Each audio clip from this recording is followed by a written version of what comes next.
लोकांची कामे करा, पडकं दुडकं कसं का असाना, पत्र्याचं का असाना, पण स्वतःच ऑफिस बनवा. आपल्या ऑफिस मध्ये आपल्यापर्यंत लोक आले पाहिजे. तुम्हाला कुठं सापडायचं लोकांना? तुम्ही राजकारणात आहे हे विसरू नका. ज्यांना राजकारण करायचं नाही त्यांनी आताच हा पक्ष सोडून निघून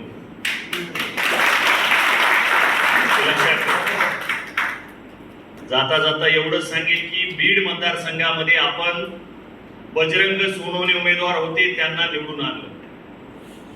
लक्षात घ्या, 25 वर्षाची मुंडे घराण्याची परंपरा मोडीत काढ. 25 वर्ष डीपीआयची जिल्ह्याची बैठक लागली आणि त्या जिल्ह्याच्या बैठकीला उमेदवार आले. मग आता उमेदवार आल्याच्या नंतर आमचे जिल्ह्याचे अध्यक्ष सुभाष लोणके बोलायला लागले. मग आता आपला कार्यकर्ता वाय करायची आपल्याला सवय. आमचे कार्यकर्ते काय म्हणले?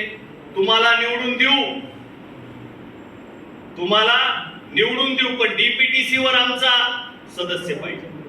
डीपीटीसी समजते ना, जिल्हा नियोजन समिती. आणि जिल्ह्याची 10% सत्ता म्हणजे कोणती? तहसील मध्ये असणाऱ्या समित्या, जिल्ह्यावर असणाऱ्या समित्या, स्थानिकच्या ग्रामपंचायत सरपंच याच्यावर असणारे उमेदवार. जिल्ह्याच्या 10% उमेदवारांमध्ये वाटा हा डीपीआयचा असेल तरच आम्ही तुम्हाला निवडून देऊ. अशा पद्धतीचा शब्द आम्ही त्यांच्याकडून घेतला. ते लक्षात घ्या. याला पण राजकारण म्हणतात, हे आपल्याला शिकायला आलं. आणि तुम्ही बघितलं असेल की त्यांना म्हणजे जे उमेदवार होते लोकसभेचे, आमची मागणी काय म्हटलंय की भारतरत्न मिळाला पाहिजे अण्णाभाऊ साठे. त्यांचं भाषण व्हिडिओ व्हायरल झाला होता, तुम्ही बघितला असेल. त्या बजरंग सोनवणेने काय म्हटले होते खासदारांनी विद्यमान की जेव्हा मी संसदेमध्ये जाईल तेव्हा पहिला मुद्दा कोणता मांडेल? अण्णाभाऊ साठेंना भारतरत्न मिळाला पाहिजे हा मुद्दा त्या ठिकाणी मी संसदेमध्ये मांडेल. हे सुद्धा आपण त्यांच्याकडून आश्वासन घेतलं होतं. हे करायचं शिका, हे शिका तुम्ही. म्हणून सोलापूर असेल, नगर असेल, उस्मानाबाद असेल, परभणी असेल, नांदेड असेल, सगळ्या कार्यकर्त्यांनो आपली ताकद वाढवा. मागच्या वेळेसच सांगितलं की तुमचा चेहरा पट्टी ओळखीची झाली पाहिजे. स्थानिकच्या पोलीस प्रशासनाच्या, जिल्हाधिकाऱ्यांच्या, याच्यासाठी कार्यक्रम लावा, आंदोलने करा, उपोषणे करा, निवेदन द्या, कार्यक्रम चालू ठेवा. पक्षाच्या नेत्यावर याच्यावर कवा प्रोग्राम आली याची वाट बघू नका. कार्यक्रम चालू ठेवा.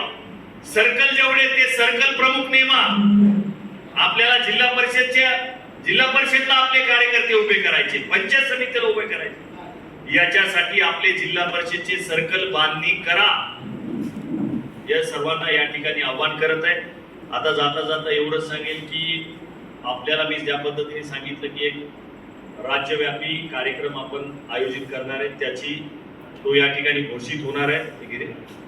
आदरणीय प्राध्यापक सुकुमार कांबळे सरांना विनंती करतो की या कार्यक्रमाचे या ठिकाणी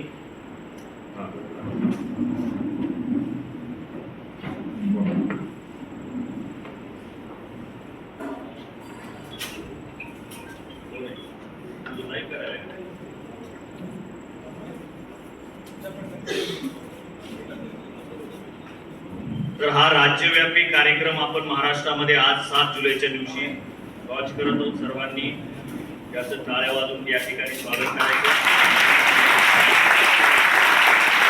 ही महाराष्ट्रातली राज्यव्यापी भारतरत्न संघर्ष यात्रा डीपीआय महाराष्ट्रामध्ये याची घोषणा करत आहे. लवकरच याची तारीख आणि वार या ठिकाणी घोषणा होणार आहे. भारतरत्न संघर्ष यात्रा महाराष्ट्रामध्ये निघणार आहे, जी डीपीआय पक्षाच्या माध्यमातून निघणार आहे. त्याचा हा लोगो आज आम्ही आपल्या समोर या ठिकाणी. एवढं या ठिकाणी बोलतो आणि प्राध्यापक सुकुमार कांबळे सरांना विनंती करतो की आपण या ठिकाणी आपले मत मांडा.